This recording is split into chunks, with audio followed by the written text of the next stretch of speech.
Sir मेरा नाम जयनारायण हुआ। इस सिस्टम से पहले किसान परिवार से बिलोंग करता हूं।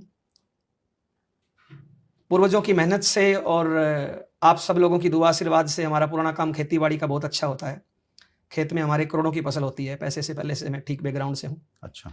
परिवार में 4 भाई बहन हैं। मैं सबसे छोटा हूँ। घर वालों ने पढ़ाया लिखाया। मैं पढ़ाई में BSc LLB बताने को मैं एडवोकेट हूँ। मेरी वाइफ का नाम मंजू है। मैं BSc LLB हूँ। Wife BA LLB MA BEd है सर। अच्छा। मेरी मुलाकात डायरेक्ट सेलिंग सिस्टम से हुई और इसका एक फंक्शन अटेंड करने का मौका मिला। इससे पहले मेरे पास डायरेक्ट सेलिंग सिस्टम का कोई अनुभव नहीं था, लेकिन जैसे ही वो मैंने फंक्शन अटेंड किया, फंक्शन था श्रीमान BC छाबड़ा सर का, और उस फंक्शन से मेरे को लगा कि शायद मार्केट में ऐसा कुछ भी नहीं है जो नेटवर्क मार्केटिंग दे सकता है, वो शायद कोई भी फील्ड नहीं दे सकता। मेरे परिवार में इस सिस्टम से करोड़ों की इनकम आई, लाखों रुपए महीने की इनकम ये सिस्टम देता है। जो मेरी जिंदगी के सपने थे, आज मेरी जिंदगी उनसे हजारों लाखों गुना आगे चल रही है। जैसा आपने अपने बारे में बताया जयनारायण सर, आपने LLB किया, आपके मैडम भी LLB किए हुए हैं, एक जमींदार परिवार से आप आते हैं। लेकिन डायरेक्ट सेलिंग में आज अगर हम लोग देखें तो जो अच्छे परिवारों के लोग हैं, पैसे वाले लोग हैं, वो बहुत कम आते हैं। क्या वजह आपको लगती है? कुछ लीडर जो अपने आप को लीडर मानते हैं, तथाकथित लीडर होते हैं, वो अपने निजी स्वार्थ के लिए किसी भी कंपनी में चले गए और उस कंपनी में साल 2 साल 3 साल काम किया, कुछ पैसे कमाए। उसके बाद जब अच्छी खासी टीम बन गई, वो किसी दूसरी कंपनी में चले गए, फिर तीसरी कंपनी में चले गए। तो जिनको हम रोल मॉडल मानते हैं, कहीं ना कहीं उन लीडरों ने भी माहौल खराब किया, कंपनियों ने भी माहौल खराब किया।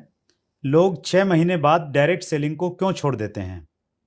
ऐसी क्या टेक्निक है जिससे हम लोगों को टिका के रखें? बहुत अच्छा सवाल सर। ज्यादातर ऐसा होता है सर। वो इसलिए होता है सर कि जब हम किसी साथी को प्लान दिखाते हैं, एक हमारा लीडर कोई भी जाके जब प्लान दिखाता है, उसको बहुत ज्यादा ट्रेनिंग नहीं होती है, वो उसको उल्टे सीधे लालच दे देता है कि मैं ये करूंगा, मैं यही करूंगा, आपको कुछ नहीं करना, आप इसमें आ जाओ, आपको पीढ़ी दर पीढ़ी इनकम आएगी, बड़े बड़े सपने दिखा देता है। कहीं ना कहीं उसको बोलता है तेरे को कुछ नहीं करना, मैं करूंगा, क्योंकि उस लीडर की ट्रेनिंग कम है।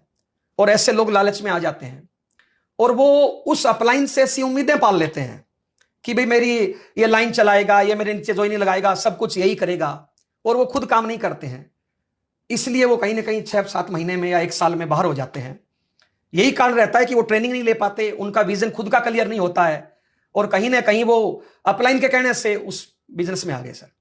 अगर वो खुद ट्रेनिंग ले, उनको हम ट्रेनिंग में लेके जाएं, उनका खुद का विजन क्लियर करें, कंपनी का हेड ऑफिस दिखाएं, अपने सीनियर में कामयाब लोगों से मिलाएं, उनके परिवार को पॉजिटिव करें, उनको टिका के रखने का सीधा सा तरीका है। जब उनका टारगेट बनेगा, जब वो खुद